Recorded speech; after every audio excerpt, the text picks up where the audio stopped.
ಹರಿಕಥಾಮೃತ ಸಾರ ಗುರುಗಳ ಕರುಣದಿಂದ ಪನಿತು ಪೇಳುವೆ ಪರಮ ಭಗವದ್ ಭಕ್ತರಿದನ ಅದರದಿ ಕೇಳುವುದು. ಕಡು ಕರುಣೆ ನೀನೆಂದರಿದು ಹೇರುಡಲ ನಮಿಸುವೆ ನಿನ್ನಡಿಗೆ ಬೆಂಬಿಡದೆ ಪಾಲಿಸು ಪರಮ ಕರುಣಾ ಸಿಂಧು ಎಂದೆಂದು. ನಡುವೆ ಬರುತ್ತೆಪ್ಪ ವಿಘ್ನವ ತಡೆದು ಭಗವನ್ ನಾಮ ಕೀರ್ತನೆ ನುಡಿದು ನುಡಿಸೆನ್ನಿಂದ ಪ್ರತಿ ದಿವಸದಲ್ಲಿ ಮರೆಯದಲೇ. ಹರಿಭಕ್ತಿ ಸಾರದಲ್ಲಿ 106ನೇ ಪದ್ಯ 106.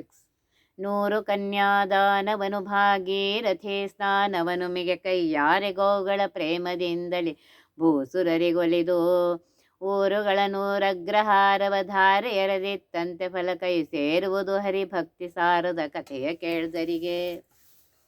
ಈ ಹರಿಭಕ್ತಿ ಸಾರದ ಕಥೆಯನ್ನು ಯಾರು ಭಕ್ತಿಯಿಂದ ಶ್ರವಣ ಮಾಡ್ತಾರೆಯೋ ಅಂಥವರಿಗೆ 100 ಕನ್ಯಾದಾನ ಮಾಡಿದ ಫಲ ಬರುತ್ತಂತೆ. ಗಂಗಾ ಸ್ನಾನವನ್ನು ಮಾಡಿದ ಫಲವು ಬರ್ತಾ ಇದೆ. ಹಾಗೆ ಸ್ವತಃ ತಮ್ಮ ಕೈಯಿಂದ ಬ್ರಾಹ್ಮಣರಿಗೆ ಭಕ್ತಿಪೂರ್ವಕವಾಗಿ ಗೋವುಗಳನ್ನು ದಾನ ಮಾಡಿದ ಪುಣ್ಯ, ಅನೇಕ ಗ್ರಾಮಗಳನ್ನು ದಾನ ಮಾಡಿದ ಪುಣ್ಯ, 100 ಅಗ್ರಹಾರವನ್ನು ದಾನ ಮಾಡಿದ ಪುಣ್ಯ ಸೇರುತ್ತೆ ಅಂತ ಹೇಳ್ತಾ ಇದ್ದಾರೆ. ಇದರಲ್ಲಿ ಏನು ಹೇಳ್ತಾ ಇದ್ದಾರೆ? ಹರಿಭಕ್ತಿ ಸಾರದ ಫಲಶ್ರುತಿ ಹೇಳ್ತಾ ಇದ್ದಾರೆ. ಅದನ್ನೇ ಮುಂದುವರಿಸ್ತಾ ಇದ್ದಾರೆ. ಮುಖ್ಯವಾಗಿ ಪರಮಾತ್ಮನ ಪ್ರೀತಿ ಈ ಕೃತಿಯ ಫಲ. ಯಾರು ಭಕ್ತಿಯಿಂದ ಕೇಳ್ತಾರೆ ಅವರಿಗೆ ಪರಮಾತ್ಮನ ಅನುಗ್ರಹ. ಅದರೊಂದಿಗೆ ಅದರ ಮಹಿಮೆಯನ್ನು ಅರ್ಥ ಮಾಡಿಕೊಳ್ಳುವುದಕ್ಕೋಸ್ಕರ ಇಲ್ಲಿ ಅನೇಕ ಫಲಗಳನ್ನು ಹೇಳ್ತಾ ಇದ್ದಾರೆ. ಕನ್ಯಾದಾನ, ಗಂಗಾ ಸ್ನಾನ, ಗೋದಾನ, ಗ್ರಾಮದಾನ, ಅಗ್ರಹಾರಗಳ ದಾನ ಮೊದಲಾದ ಇವೆಲ್ಲ ಮಹಾದಾನಗಳು ಅಂತ ಮೊದಲೇ ಪ್ರಸಿದ್ಧವಾದ ದಾನಗಳು. ಇವುಗಳಲ್ಲಿ ಒಂದೊಂದು ದಾನ ಮಾಡುವುದು ಅತ್ಯಂತ ಪುಣ್ಯಕರವಾಗಿದೆ. ಆದರೆ ಪರಮಾತ್ಮನ ಭಕ್ತಿ ಸಾರದ ಶ್ರವಣ ಈ ಎಲ್ಲ ಪುಣ್ಯಗಳನ್ನು ಒಟ್ಟಾಗಿಯೇ ಕೊಡತ್ತೆ. ಭಾಗೀರಥಿ ಅಂತಂದರೆ ಗಂಗೆ. ದಾನ ನೀಡುವುದು ಸಹ ವಿಪ್ರರಿಗೆ. ಯಾರಿಗೆ ದಾನ ಕೊಡಬೇಕು? ಮನಸ್ಸಿಗೆ ಬಂದವರಿಗೆಲ್ಲ, ನಮ್ಗೆ ಬೇಕಾದವರಿಗೆ ಬಂದವರಿಗೆ ಹಂಗಲ್ಲ. ವೇದಾದಿ ಶಾಸ್ತ್ರಗಳನ್ನು ಅಧ್ಯಯನ ಮಾಡಿದಂತಹ ಜ್ಞಾನಿಗಳಿಗೆ ಇದನ್ನು ಕೊಡಬೇಕು ಅಂತ ಹೇಳ್ತಾರೆ. ಅವರನ್ನೇ ಭೂಸುರರು, ವಿಪ್ರರು ಅನ್ನೋ ಶಬ್ದದಿಂದ ಕರೆದಿದ್ದಾರೆ. ಭೂಸುರರು ಅಂತ ಯಾಕೆ ಕರೀತಾ ಅಂದರೆ ಭೂಮಿಯ ಮಟ್ಟಿಗೆ ಆ ಬ್ರಾಹ್ಮಣರೇ ದೇವತೆಗಳು ಅಂತ ಅರ್ಥ. ಪರಮಾತ್ಮನ ವಿಶೇಷ ಸನ್ನಿಧಾನ ಇರುವಂತಹ ವಸ್ತುಗಳಲ್ಲಿ ವಿಪ್ರರಿಗೆ ಅಗ್ರಸ್ಥಾನ. ಅಂತಹ ವಿಪ್ರರಿಗೆ, ಬ್ರಾಹ್ಮಣರಿಗೆ ಶ್ರೇಷ್ಠ ದಾನಗಳನ್ನು ಕೊಟ್ಟಾಗ ಬರುವ ಫಲ ನಮ್ಮ ಕಲ್ಪನೆಗೂ ನಿಲುಕದ್ದು ಅಂತ ಹೇಳ್ತಾ ಇದ್ದಾರೆ. ಅಂತಹ ಪುಣ್ಯದ ರಾಶಿಯನ್ನು ನೀಡುವ ಸಾಮರ್ಥ್ಯ ಈ ಭಕ್ತಿ ಸಾರಕ್ಕಿದೆ ಅಂತ ಹೇಳ್ತಾ ಇದ್ದಾರೆ. ಈ ಕೃತಿಗೆ ಅನ್ವಯಿಸುವಂತೆ ಇಲ್ಲಿ ಹೇಳಿರುವಂತಹ ಫಲಶ್ರುತಿ ಒಟ್ಟಾಗಿ ಏನು ಹೇಳಬೇಕಾಗಿದೆ ಅಂದರೆ, ಪರಮಾತ್ಮನ ಮಹಾತ್ಮೆಯನ್ನು ಪ್ರತಿಪಾದಿಸುವ ಸಕಲ ಗ್ರಂಥಗಳಿಗೂ ಈ ಯಾವುದು ಗ್ರಂಥ ಪರಮಾತ್ಮನ ಮಹಿಮೆಯನ್ನು ಹೇಳ್ತಾ ಇದೆ ಎಲ್ಲದಕ್ಕೂ ಇದು ಅನ್ವಯಿಸುತ್ತೆ ಅಂತ ಹೇಳ್ತಾ ಇದ್ದಾರೆ. ಮೇರು ಮಂದರ ನಿಭ ಸುವರ್ಣವ ವಾರಿ ಮಧ್ಯದೊಳಿರುವವನಿಯ ನಾರಿಯರ ಗಾಯತ್ರಿ ಪಶುಗಳ ನಿತ್ತ ಫಲಬಹುದು.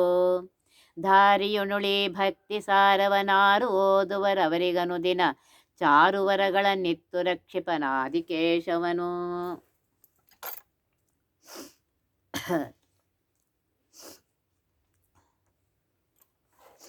ಇಲ್ಲಿ ಹೇಳ್ತಾ ಇದ್ದಾರೆ,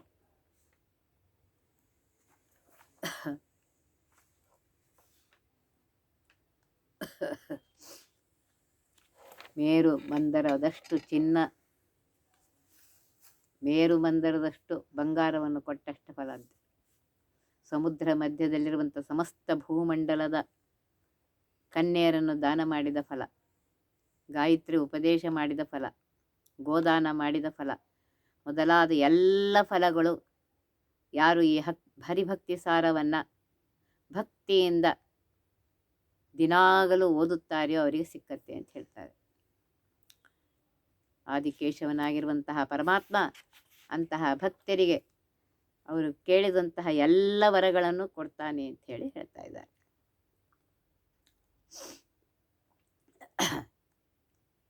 ಈ ಪದ್ಯದಲ್ಲಿಯೂ ಈ ಹರಿಭಕ್ತಿ ಸಾರದ ಫಲಶ್ರುತಿ ಹೇಳ್ತಾ ಇದ್ದಾರೆ.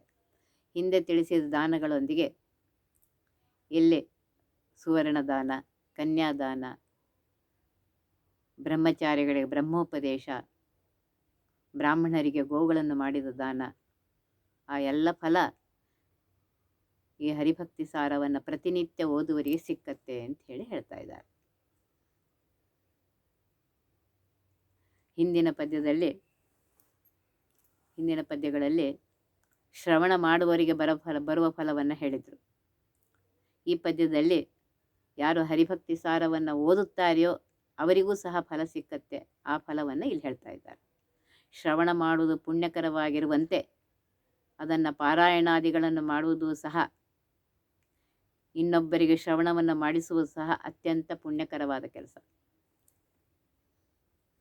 ಇಂತಹ ಬಗೆ ಬಗೆಯ ಫಲಗಳಲ್ಲದೆ ಬೇರೆ ಯಾವುದೇ ಬಯಕೆ ಮನಸ್ಸಿನಲ್ಲಿಲ್ಲದಿದ್ದರೂ ಪರಮಾತ್ಮ ಮನಸ್ಸಿನಲ್ಲಿದ್ದರೂ, ಅನೇಕ ಬಯಕೆಗಳು ಮನಸ್ಸಿನಲ್ಲಿರುತ್ತೆ, ಅವುಗಳಿದ್ದರೂ ಸಹ ಪರಮಾತ್ಮ ಅದನ್ನು ಪೂರ್ತಿ ಮಾಡ್ತಾನೆ ಎಂಬುದನ್ನು ಚಾರುವರಗಳ ಅನ್ನುವ ಶಬ್ದದಿಂದ ಹೇಳ್ತಾ ಇದ್ದಾರೆ. ಇವತ್ತೇನು ಹೇಳಬೇಕಾಗಿದ್ದರೆ ಹರಿಭಕ್ತಿ ಸಾರ ಇದು ಸರ್ವಾಭಿಷ್ಟಪ್ರದವಾಗಿದೆ ಅಂತ ಹೇಳ್ತಾ ಇದ್ದಾರೆ. ಮೊದಲೇ ಹೇಳಿದಂತೆ ಪರಮಾತ್ಮನ ಮಹಾತ್ಮೆಯನ್ನು ತಿಳಿಸುವಂತಹ ಪ್ರತಿಯೊಂದು ಕೃತಿಯು ಹೀಗೆ ಸಕಲ ಬಗೆಯ ಅನಿಷ್ಟಗಳನ್ನು ಪರಿಹಾರ ಮಾಡಿ ಸಕಲ ಮನೋಭಿಷ್ಟಗಳನ್ನು ಪೂರೈಸುತ್ತವೆ ಎಂದು ಶಾಸ್ತ್ರಗಳಲ್ಲಿ ಹೇಳಿದ್ದಾರೆ. ಅದನ್ನೇ ಹೇಳ್ತಾ ಇದ್ದಾರೆ.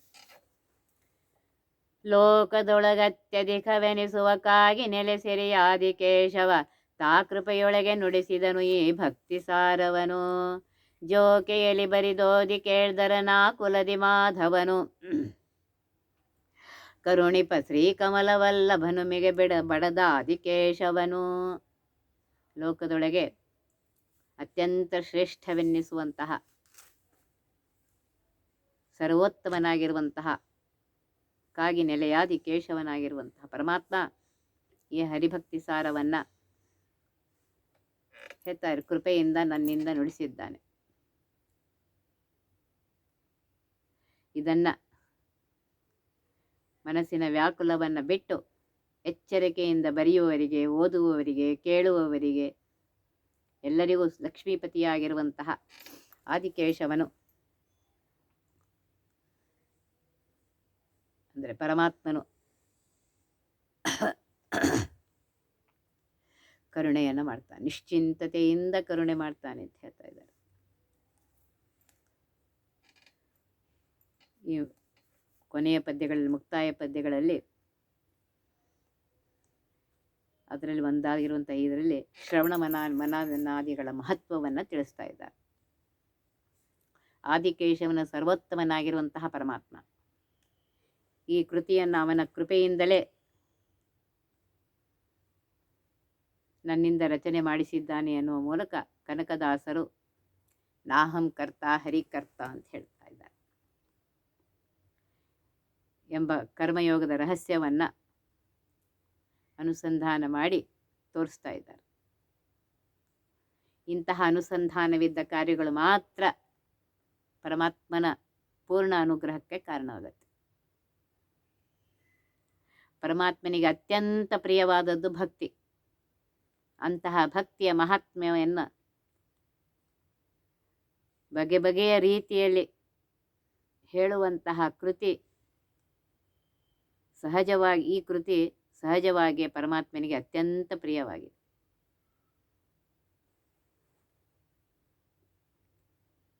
ಮಹಾಭಾರತ ತಾತ್ಪರ್ಯ ಹೇಳಿದರೆ ಭಕ್ತೈವ ತುಷ್ಟಿಮಭ್ಯೇತಿ ವಿಷ್ಣುರ್ನ ಅನ್ಯೇನ ಕೇನಚಿತ್.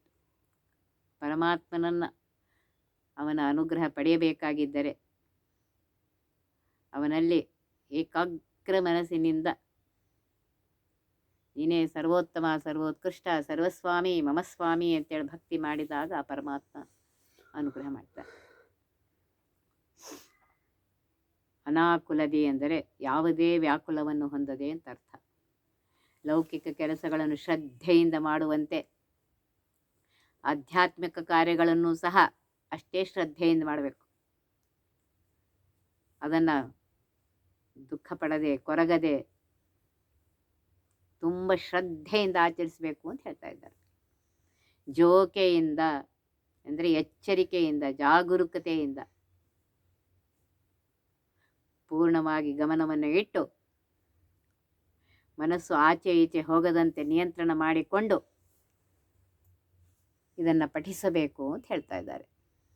ಬರೆದೋದಿ ಕೇಳ್ದರ ಈ ಕೃತಿಯನ್ನು ಹರಿಭಕ್ತಿ ಸಾರವನ್ನು ಬರೆಯುವುದು, ಓದುವುದು, ಹಾಗೆ ಕೇಳುವುದು, ಈ ಮೂರನ್ನೂ ಮಾಡುವವರಿಗೆ ಅಂತ ಅರ್ಥ ಹೇಳ್ತಾರೆ. ಬರೆಯುವುದು ಅಂದರೆ ತನ್ನ ಮಟ್ಟಿಗೆ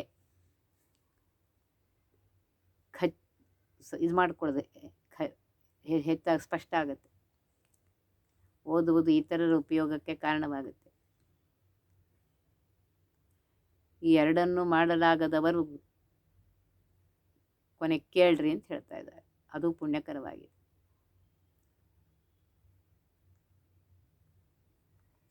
ಭಗವದ್ಗೀತೆಯಲ್ಲಿ ಬರುವಂತಹ ಶೃಣು ಎಂಬುದಕ್ಕೆ ಶ್ರುತ್ವಾ ಅನುಷ್ಠಾನಂ ಕುರು, ಕೇಳು ಅದನ್ನು ಅನುಷ್ಠಾನದಲ್ಲಿ ತಗೊಂಬ ಅಂತ ಹೇಳಿ ಅದನ್ನೇ ಇಲ್ಲಿ ಹೇಳ್ತಾ ಇದೆ.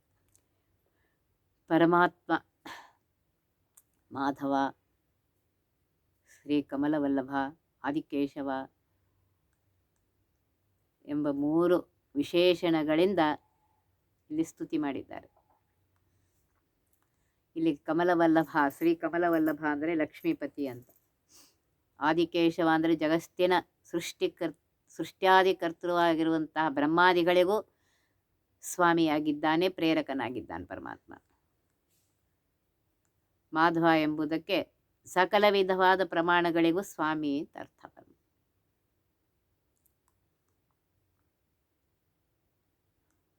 ಈ ರೀತಿಯಾಗಿ ಪರಮಾತ್ಮನನ್ನು ಲಕ್ಷ್ಮೀಪತಿ ಅಂತ ತಿಳ್ಕೊಂಡು ಉಪಾಸನೆ ಮಾಡುವುದರಿಂದ ಮಹಾಲಕ್ಷ್ಮಿಯ ಅನುಗ್ರಹವೂ ಆಗತ್ತೆ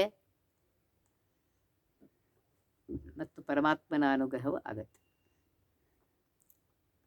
ಕನಕದಾಸರು ತಮ್ಮ ಕೃತಿಗಳಲ್ಲಿ ಅಂಕಿತವನ್ನ ಆದಿಕೇಶವ ಅಂದನ್ನು ಬಳಸಿದ್ದಾರೆ. ಕಾಗಿನೆಲೆಯ ಆದಿಕೇಶವ ಅಂತ. ಇಂದು ಕಾಗಿನೆಲೆಯಲ್ಲಿ ಆದಿಕೇಶವನ ಮೂರ್ತಿ ಇವತ್ತಿಗೂ ಕಂಗೊಳಿಸ್ತಾ ಇದೆ. ಬಂಕಾಪುರದಲ್ಲಿಯೂ ಇದೆ ಅಂತ ಹೇಳ್ತಾ ಇದ್ದಾರೆ.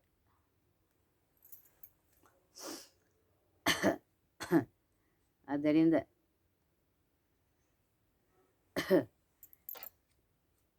ಕನಕ ಇಲ್ಲಿ ಹೇಳ್ತಾರೆ ಆದಿಕೇಶವ ಅಂದರೆ ಪರಮಾತ್ಮನೇ.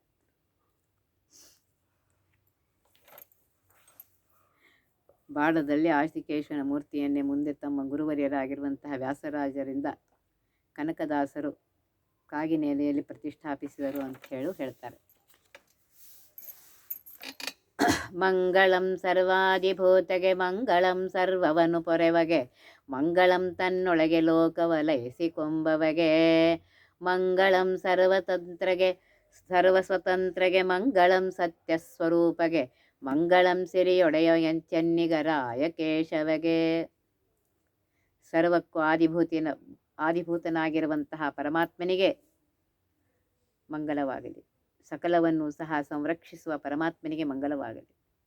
ತನ್ನಲ್ಲಿ ಸಕಲ ಲೋಕಗಳನ್ನು ಲಯಗೊಳಿಸಿಕೊಳ್ಳುವಂತಹ ಪರಮಾತ್ಮನಿಗೆ ಮಂಗಳವಾಗಲಿ. ಸರ್ವೋತ್ತಮನಾಗಿರುವಂತಹ ಪರಮಾತ್ಮನಿಗೆ ಮಂಗಲವಾಗಲಿ. ಸತ್ಯ ಸ್ವರೂಪನಾಗಿರುವಂತಹ ಕೇಶವನಿಗೆ ಮಂಗಲವಾಗಲಿ. ಲಕ್ಷ್ಮೀಪತಿಯಾದಂತಹ ಪರಮ ಸುಂದರ ಮೂರ್ತಿಯಾದಂತಹ ಕೇಶವನಿಗೆ ಮಂಗಲವಾಗಲಿ ಅಂತ ಹೇಳ್ತಾ ಇದ್ದಾರೆ. ಸಂಪ್ರದಾಯಕ್ಕನುಸಾರವಾಗಿ ಕೃತಿಯ ಕೊನೆಗೆ ಮಂಗಳವನ್ನು ಹೇಳಬೇಕು. ಅದನ್ನೇ ಇಲ್ಲಿ ಮಾಡ್ತಾ ಇದ್ದಾರೆ. ಇಲ್ಲಿ ಪರಮಾತ್ಮನ ವಿಶೇಷ ಮಹಿಮೆಗಳನ್ನು ಹೇಳ್ತಾ ಇದ್ದಾರೆ. ಪರಮಾತ್ಮ ಜಗದಾದಿ ಮೂರ್ತಿ ಅಂದರೆ ಇಡೀ ಬ್ರಹ್ಮಾಂಡವನ್ನು ಸೃಷ್ಟಿ ಮಾಡುವವನು ಅಂತ ಅರ್ಥ. ಸರ್ವವನು ಪೊರೆವವ ಅಂದರೆ ಸ್ಥಿತಿಕರ್ತ ಅಂತ ಅರ್ಥ. ತನ್ನೊಳಗೆ ಲೋಕವನ್ನು ಲಯಿಸಿಕೊಂಬಗೆ ಅಂದರೆ ಪ್ರಳಯ ಮಾಡುವನು ಅಂತ ಅರ್ಥ. ಒಟ್ಟಾಗಿ ಜನ್ಮಾದ್ಯಸ್ಯ ಯತಃ ಅಂತ ಹೇಳಿದಂತೆ ಸೃಷ್ಟಿ ಸ್ಥಿತಿ ಲಯ ಸರ್ವವೂ ಆ ಪರಮಾತ್ಮನ ಅಧೀನದಲ್ಲಿದೆ. ಸತ್ಯಸ್ವರೂಪ.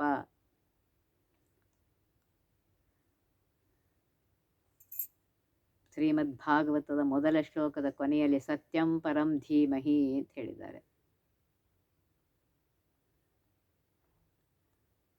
ವಿಷ್ಣು ಸಹಸ್ರನಾಮದಲ್ಲಿ ಸತ್ಯ ಅನ್ನೋ ಶಬ್ದ ಬಂದಿದೆ.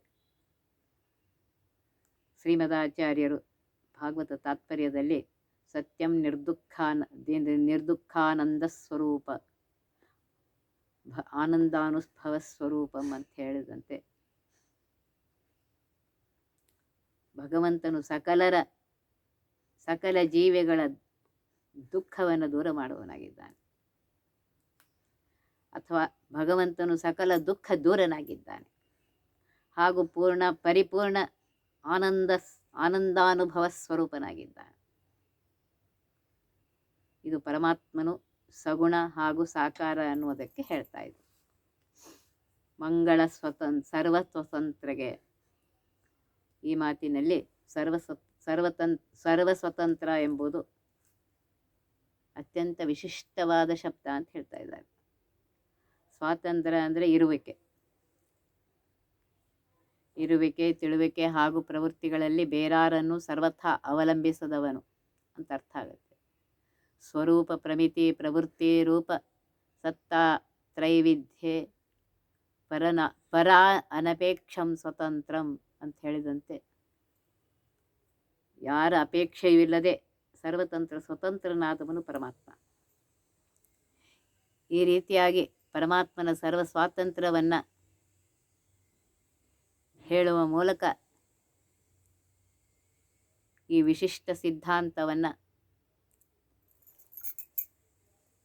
ಕನಕದಾಸರು ನಂಬಿರುವಂತಹ ದ್ವೈತ ಸಿದ್ಧಾಂತದ ವೈಶಿಷ್ಟ್ಯ ಅಂತ ಹೇಳ್ತಾ ಇದ್ದಾರೆ. ಪರಮಾತ್ಮನೇ ಎಲ್ಲ ಕಾಲಕ್ಕೂ ಎಲ್ಲ ರೀತಿಯಲ್ಲೂ ಪರಿಪೂರ್ಣನಾದವನು, ಅವನೊಬ್ಬನೇ ಪರಿಪೂರ್ಣನಾದವನು, ಸರ್ವಜ್ಞನಾದವನು, ಸರ್ವಶಕ್ತನಾದವನು, ಸರ್ವತ್ರ ವ್ಯಾಪ್ತನಾದವನು.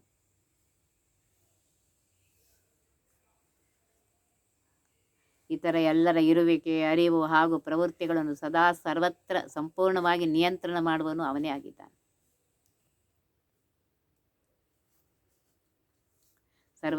ಸರ್ವಸ್ವತಂತ್ರ ಎಂಬುದಕ್ಕೆ ಸರ್ವತ್ರ ಸ್ವತಂತ್ರ, ಸರ್ವದಾ ಸ್ವತಂತ್ರ, ಸರ್ವಥಾ ಸ್ವತಂತ್ರ ಅನೇಕ ಬಗೆಯ ಅರ್ಥಗಳನ್ನು ಮಾಡ್ಕೋತಾರೆ. ಸರ್ವದೇಶೇಶು ಕಾಲೇಶು ಸ ಏಕಃ ಪರಮೇಶ್ವರ. ಎಲ್ಲ ದೇಶದಲ್ಲಿ ಎಲ್ಲ ಕಾಲದಲ್ಲಿ ಪರಮಾತ್ಮ ಒಬ್ಬನೇ ಸರ್ವೋತ್ತಮನಾಗಿದ್ದಾನೆ, ಸರ್ವೋತ್ಕೃಷ್ಟನಾಗಿದ್ದಾನೆ, ಸರ್ವತಂತ್ರ ಸ್ವತಂತ್ರನಾಗಿದ್ದಾನೆ, ಮತ್ಯಾರೂ ಅಲ್ಲ. ಅದನ್ನೇ ಇಲ್ಲಿ ಹೇಳ್ತಾ ಇದ್ದಾರೆ.